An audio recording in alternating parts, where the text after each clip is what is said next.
Hey, I'm Laura. I'm 24, and I know exactly what it feels like when your name turns into a dirty tag, something you want to scrub off your skin with sandpaper until you bleed. I'm the founder of a startup that was supposed to unite women. Instead, it almost severed my connection to reality. I survived a digital execution, and I'm here to tell you how it went down. Have you ever thought about how much a single click weighs? Not physically. Your finger tapping the glass of an iPhone weighs nothing. I'm talking about the weight of the consequence.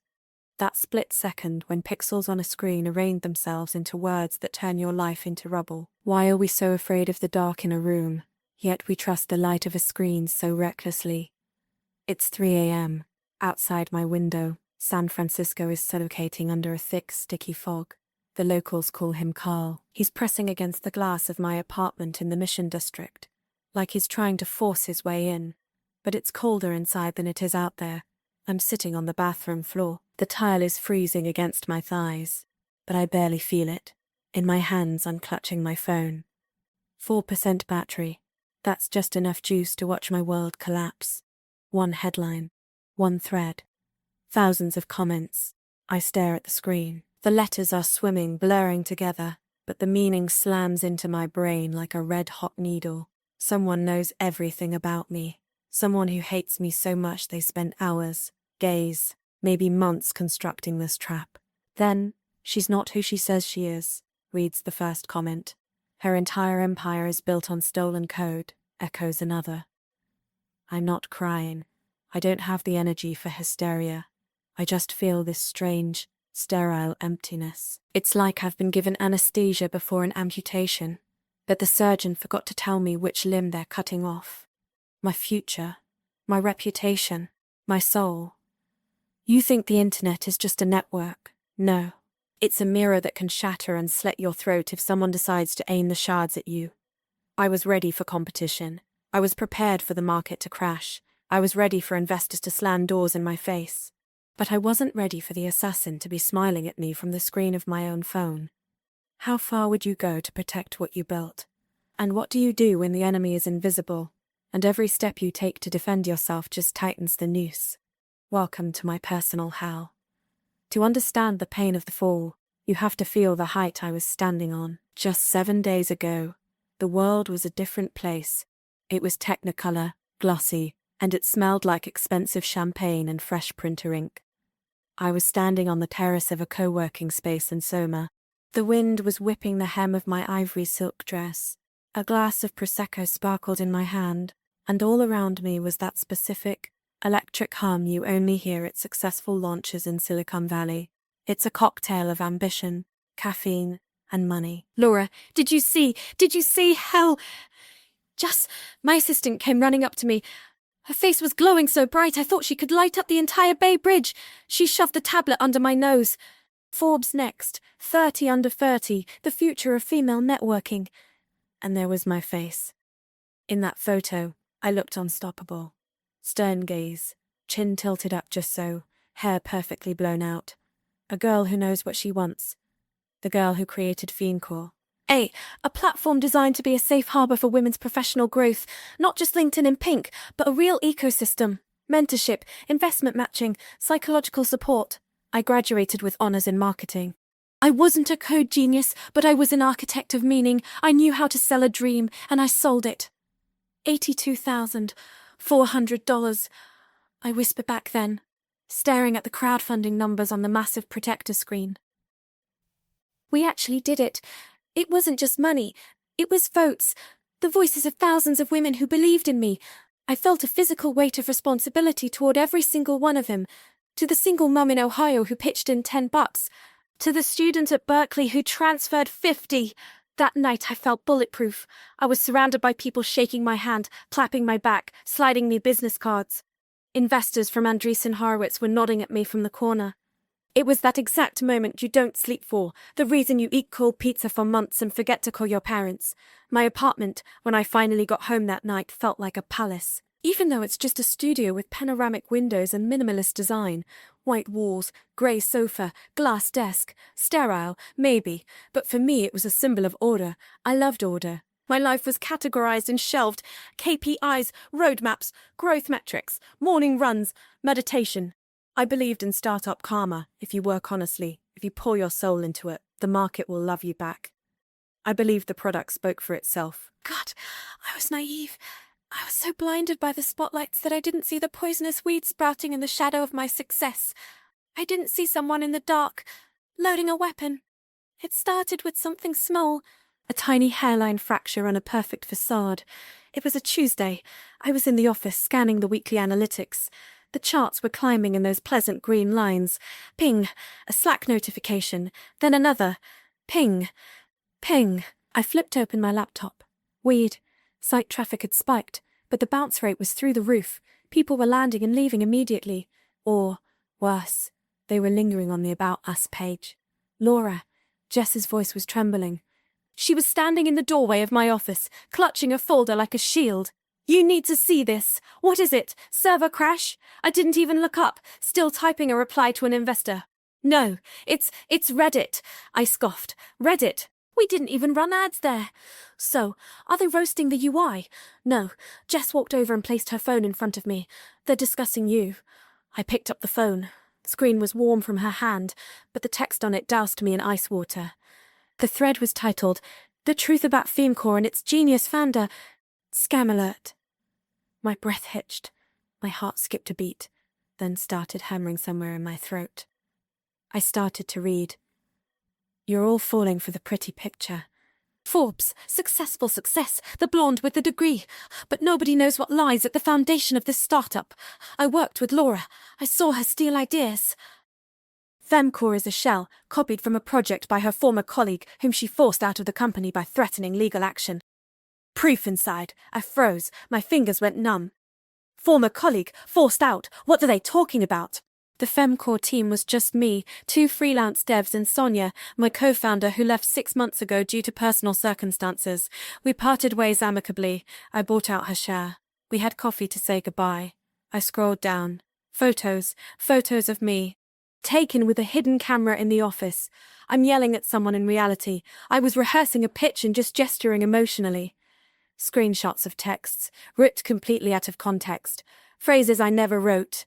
It was a lie. A brazen, shameless, monstrous lie. But the post already had 4,000 upvotes and hundreds of comments. I knew it. Typical grifter. Give us our money back. I felt the floor drop out from under me. The sterility of my office suddenly felt suffocating.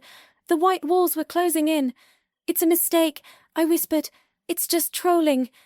It'll blow over. But I was wrong. This wasn't trolling. This was war. And I was standing in the middle of the battlefield without a weapon, in a silk dress, while the shells were already raining down. In marketing, there's a rule. If people are talking about you, you have to steer the conversation. If you stay silent, the narrative gets built for you. I decided to play by the book. Rational. Cold. Back home, I sat at my glass desk. My apartment was perfectly silent, save for the hum of the fridge. I opened my laptop and started drafting an official denial. We value transparency. The information circulating on Reddit is false and defamatory. I rewrote that text 12 times. First, it sounded too aggressive, then too defensive. Eventually, I posted a dry, legally vetted statement on our blog and linked it on Twitter.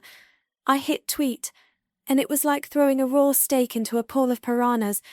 Instead of calming the situation, my response was a catalyst. Look at her squirm. Corporate bullshit. If she had nothing to hide, she'd make a video, not hide behind press releases. I slammed the laptop shut. My hands were shaking. I went to the kitchen to pour a glass of water, but I couldn't drink. My throat had seized up. I felt like a bacterium under a microscope, watching the glass slowly heat up. 2 days passed. 2 days that stretched into eternity. Thursday morning, I woke up to my phone vibrating on the nightstand like it was having a seizure. Not calls. Notifications. Hundreds of them. I opened my eyes but refused to look at the screen. The ceiling! The white, smooth ceiling! I wanted to dissolve into it, to become a stain of paint. Picking up the phone, I saw the source of the vibration was TikTok. Someone had tagged the Femcore account. I tapped the notification. A video flashed on the screen, bright acid-coloured subtitles, anxiety-inducing music hitting the nerves, that trendy sound that sounds like a siren. Headline: Toxic Startup Queen Exposed. It was a supercut. A masterful, brutal edit of my old Instagram stories, archive videos from office parties, and Zoom calls that I had once posted as examples of daily grind. Here's a clip. I'm sitting at a desk, head in my hand, saying, God, it is so hard to explain basic things. I'm going to kill someone. In the original, I was laughing at a complicated instruction manual for office furniture. In the video, the context was stripped. Now, it looked like I was talking about my employees. Next clip, I roll my eyes and say, poor people. They just don't understand the scale. In the original, Sonia and I were discussing why people don't switch to eco-friendly plastics. It's expensive, but important. In the video, it was framed as me sneering at anyone who wasn't rich. The video was only 40 seconds long. But in those 40 seconds, the creator destroyed my image as an empathetic leader. I looked like an arrogant, hysterical bitch who hated everyone around her. No, I exhaled into the empty room. That's not true, that's editing. But the numbers said otherwise. 1.2 million views, 200,000 likes. The comments were a solid wall of hate. I worked for someone like her. It's trauma for life. Typical privileged trash. Cancel her. The hashtag number boycott femcore started trending. I tried to report the video for defamation. TikTok replied an hour later, no violations found. Content falls under criticism and discussion of public figures. Public figures. I had become a public figure, and now I was being publicly gutted. But that was just the emotional hit. The real, professional blow landed at lunch. A Google alert hit my inbox. A new article on Medium. I clicked the link. A serious platform. Not Reddit, not TikTok, a place investors read. Headline, Anatomy of a Fraud, Why You Shouldn't Invest in Laura V's Project. The author was anonymous. Handle, Truth Seeker SAF. The article wasn't written emotionally. It was written terrifyingly professionally, with charts, with numbers. The author dismantled my business model, claiming our retention rates were inflated by 3 times, that we counted bots as real people. That our mentor-matching technology wasn't a neural network, but a simple script written by a student for food money. The horror was that there was a grain of truth mixed with monstrous lies. Yes, in the early stage we had a simple script. But we replaced it ages ago. Yes, there were bots, but we purged them. The author was taking old data and presenting it as current. They knew the internal kitchen. They knew details that could only be known by who? I sat in my sterile office, staring out at the panorama of San Francisco. The city below was living its life. Cars crawled across the bridge, people rushed to lunch, and I felt a vacuum sealing around me. My phone rang. The screen said, Michael Sequoia Scout. This was our lead investor, the man who, a week ago, pulled me the new Whitney Wolf herd. I straightened up in my chair, cleared my throat to make my voice sound firm. Michael, good afternoon. I was just about to call you regarding this absurd attack, Laura. His voice was icy. No greetings, no how are you. We're pausing the round. The ground vanished. What? Michael, this is a smear campaign. It's a competitor attack. All the numbers in the data room are correct. We passed the audit.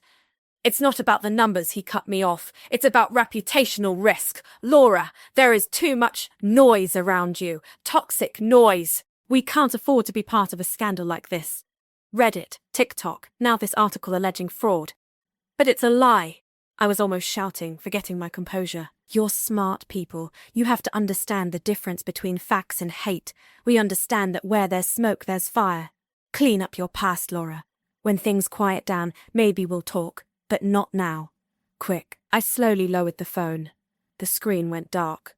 In its black reflection, I saw my face. Pale, with dark circles under my eyes. My perfect blowout was a mess. The next few hours turned into a cascade of rejections. The webinar partner platform sent a letter terminating our contract unilaterally. Speakers I had fought so hard to get for our conference started sending polite declines. Unfortunately, schedule changed.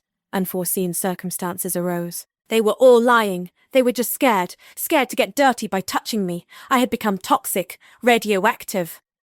I tried calling friends. Jessica, my former classmate, didn't pick up. Dan, who I started coding with, was unavailable. That evening I decided to check Dan's profile. Maybe he knew something? Maybe he'd support me? User not found. He deleted his account. Or blocked me. I was left alone. The apartment went dark. I didn't turn on the lights. I sat on the sofa, knees to my chest, watching the router blink in the corner. A green light, pulsing. Data transfer. Somewhere out there, in the wires, someone was typing a new post. Someone was editing a new video. Who is doing this? Why? Paranoia started to pulse in my head. I remember the barista at the coffee shop this morning. Did he look at me weirdly when he handed me my latte? Or did I imagine it? And that guy in the hood by the entrance. He fumbled with his keys for too long. I stood up and checked the door locks. Twice. I drew the curtains. The heavy fabric cut me off from the city lights. Now my world had shrunk to the size of this room and the laptop screen. I had to stop this. I couldn't just sit and wait for them to finish me off. I opened the laptop again. I wasn't going to write excuses. I was going to hunt. I logged into our site admin, into the server logs. The Medium author mentioned a specific bug we fixed 3 months ago. Only 5 people knew about it. Me, 2 freelancers there in India, they don't care about intrigue. Then he vanished and... Sonia, my former friend, my co-founder. We started together in a kitchen. We dreamed of changing the world. Then she got tired, said she couldn't handle the pace, that she wanted a quiet life. I bought her share at a fair price. She smiled, we hugged. Could it be? I started digging deeper. I'm not a hacker, but I know my product. I started cross-referencing post timestamps with logging logs for the old test server admin panel, access we forgot to revoke. 3 a.m. Login from an IP address in Oakland. 3:15 a.m. Reddit post. I traced the IP. It wasn't a VPN. It was a residential provider, Lake Merritt area, Oakland. That's where Sonia lives. I went cold inside. This was worse than an attack by strangers. This was betrayal. Sun Goose. A person who knew my weak spots. A person who knew how hard it was for me in the beginning. A person I considered a sister in arms. She didn't just want to destroy the business. She wanted to destroy me. I sat in the dark, the screen light making my face look corpse pale. Anger started to displace the fear. Cold, calculating anger. She thinks I'll break, that I'll delete myself like Dan, that I'll hide under the covers and cry. I looked at my reflection in the dark window. The Laura who drank Prosecco on the roof was dead. A new Laura was born, and she was ready to fight. Okay, Sonia, I whispered into the void. You wanted attention? You're going to get it. I reached for my phone, not to read comments, but to turn on the camera. Fear burns out fast. It's like paper. But anger is cool. It smolders for a long time, giving off a steady, intense heat. I hadn't slept in 20 hours. The caffeine had stopped working, but my mental clarity was absolute, almost frightening. I turned my living room into a war room. My glass desk was completely bare except for my laptop, an external hard drive, and a glass of water. I was building a dossier. I didn't call Sonia. I didn't text her angry questions like why. That would be weakness. Emotion. I needed facts. I opened the folder. Archive 2022. Slack conversations. Google Docs with edit history. GitHub commit logs. She claimed I stole the idea. Here's a doc from February 14th. My draft concept. Sonia's comment in the sidebar. Law, this is cool, but too complex. I wouldn't bother with mentorship. Let's just make a job board. I insisted on mentorship. It was my idea. And here was the proof. Her own refusal of it. She claimed I humiliated the team. I found the full versions of the videos they chopped up for TikTok. In the video where I'm yelling, I'm actually acting out a scene from a movie at Friday Drinks. A second after the yell, the whole office explodes in laughter. And Sonia herself is filming it, laughing loudest of all. I downloaded everything. Metadata, dates. I blurred the last digits to keep it legal, but left enough to make it clear. The attack was coming from one single point. The clock hit 5 a.m. San Francisco outside was grey and lifeless, the darkest hour before dawn. I went to the bathroom, splashed ice-cold water on my face, looked in the mirror. No foundation, no blowout, just clean hair pulled back in a ponytail, a white t-shirt. I looked tired, but alive. I set the tripod up against a white wall, turned on the ring light. Its reflection sat in my pupils like 2 tiny white halos. I hit resec. Hey everyone. My name is Laura. For the last 3 days you've heard a lot of stories about me. Now it's time to hear the only truth there is. My voice didn't shake. It was low, calm. The voice of a surgeon explaining a diagnosis. I didn't read off a script. I knew every fact by heart. The internet says Femcore is built on theft. Here are screenshots of the architecture development, dated a year before I started working with my former partner. I projected images onto a tablet screen and held them up to the camera. The internet says I'm a toxic leader. Here is the full recording of the video you saw on TikTok. Watch the context. We are laughing, we are a team. I paused. I saved the hardest part for last. And finally, where this strike came from, I looked straight into the lens. I felt like I was looking into Sonia's eyes through miles of fiber optic cable. I know who launched this campaign. I know why it was done. This isn't a fight for justice. This is the personal pain of someone who used to be my friend. I parted ways with my co-founder Sonia 6 months ago. It was her decision. I bought her out to save the company when she lost faith in us. I took a breath. I won't dox her address. I won't sue her, even though my lawyers insist. Because I know, hate on the internet is a cry for help. Someone wants to be seen. Sonia, I see you. I finished simply. Femcore isn't me. It's 40,000 women looking for support. Don't let lies destroy what we built for them. The truth isn't what anonymous trolls write. The truth is what we do every day. Thank you. Cut. I transferred the file to my computer. No editing. No music overlay. No color grading. Upload. YouTube. Instagram. LinkedIn. Twitter. Hitting publish was scarier than skydiving. It was irreversible. I wasn't just baring my body. I was exposing the entire underbelly of my business. I closed the laptop and stepped out onto the balcony. The air was cold and damp. The sun was just starting to gild the tops of the skyscrapers. I stood there and waited. For the first hour, silence. Then, the phone started coming alive. First, cautious likes from those who had been silent all week. Then reposts. A comment from a famous venture angel under my LinkedIn post. This is what crisis management looks like.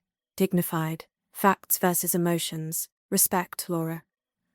Duets started appearing on TikTok. People were watching my video and deleting their angry comments.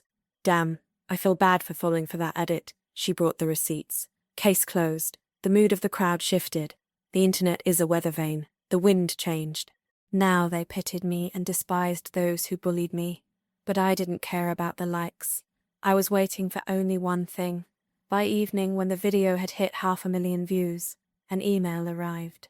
Personal inbox. Subject, no subject. Sender, SM. My hands went cold again. I clicked. The text was short. No greeting. I watched your video. You looked just like you did at graduation. Perfect. Invincible. You know why I did it. Not for the money, and not for the idea. I hated you, because you succeeded without me. Every day I went to your site and saw you growing, and I sat in Oakland feeling like a nobody. I wanted you to feel the same way. I wanted you to be scared. I wanted you to be small. I'm sorry. I deleted everything. I won't touch you again, Sonia. I read it 3 times. Resentment. No. Anger. It was gone. All that was left was a ringing, hollow pity. I pictured Sonia. Talented, smart Sonia, sitting in her dark room, eaten alive by envy like it was rust. She spent as much energy on destruction as she could have spent creating something great. She wanted to hurt me, and she succeeded, but not the way she thought. I didn't hurt for myself. I hurt because the friendship I thought was made of steel turned out to be cheap plastic. I hit reply. The cursor blinked. What to write? I forgive you? That's a lie. I don't forgive. You're crazy. Pointless. I taped just 2 words. Good luck, Sonia, and archived the email.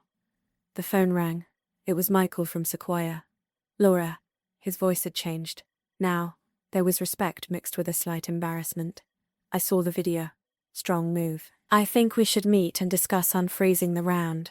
I looked at the phone, at the city skyline, at my reflection in the glass. I won, but the victory tasted metallic, like the taste of blood in your mouth when you bite your lip to keep from crying. A month passed. The Femcore office was buzzing again. We closed the investment round. The sum was even higher than we planned. Investors love survivors. The hate story paradoxically gave me weight. I was no longer just a girl with an idea. I was a founder who walked through fire. Jess was running around with coffee. Developers were arguing at the whiteboard. Site traffic stabilized. 40,000 active, loyal users. The drama tourists left. The people who needed us stayed. But something in me had changed. I used to love opening social media. I loved reading comments, soaking up the audience's love. Now, I deleted the Instagram and TikTok apps from my personal phone. I hired an SMM manager and forbade her from sending me qualitative reports. Just dry numbers. I stopped looking for approval. I realized that the crowd's love is an illusion. Today they carry you on their shoulders.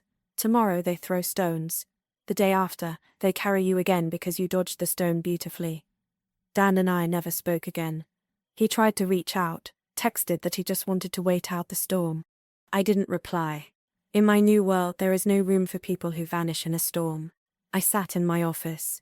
A new issue of Forbes lay on the table. I didn't open it. Instead, I watched my team through the glass wall. I became harder. My skin got thicker. That naive sparkle in my eyes from the photo a week ago, gone. Replaced by the calm, cold gaze of someone who knows the price of things.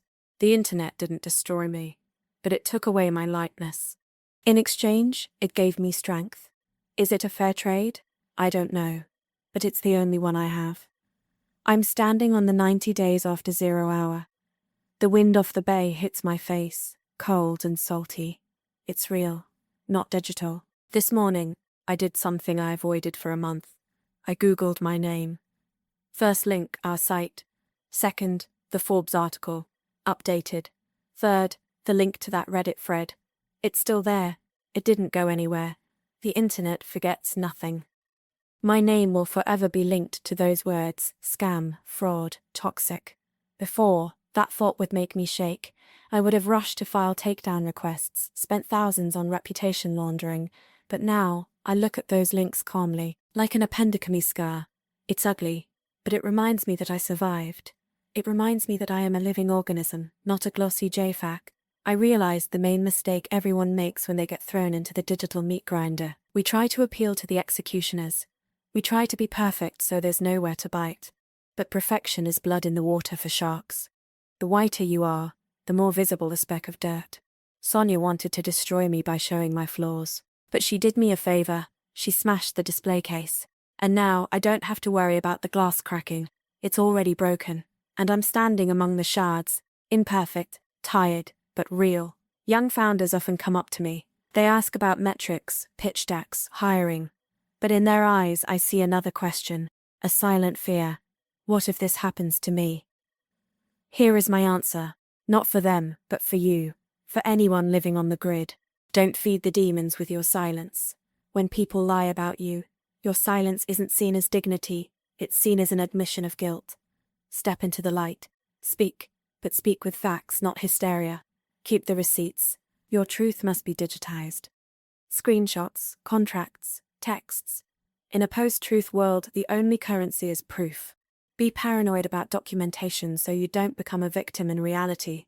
Your self-worth should not live on a stranger's server. Likes, shares, adoring comments. That's not you. That's just noise. If you build your house on the foundation of other people's opinions, the first storm will blow it away. Build on what you do with your hands and your head. I pull out my phone. Open the notes app. There's a draft post I wanted to write. Thanks everyone for the support. I love you all. I delete it. Instead, I lock the screen and shove the phone in my pocket. I look at the Bay Bridge. The lights of cars flow in an endless river. Inside those cars are real people. My users, my critics, my future partners. I'm not afraid of the dark anymore, because I know darkness on the internet is just a lack of information. And I'm the one who turns on the light. Is my story over? No. On the web, stories don't end. They just get archived. But I am not a story. I am the author, and I'm just starting to write a new chapter, offline. Remember, the internet might break you in a day, but only you can rebuild yourself.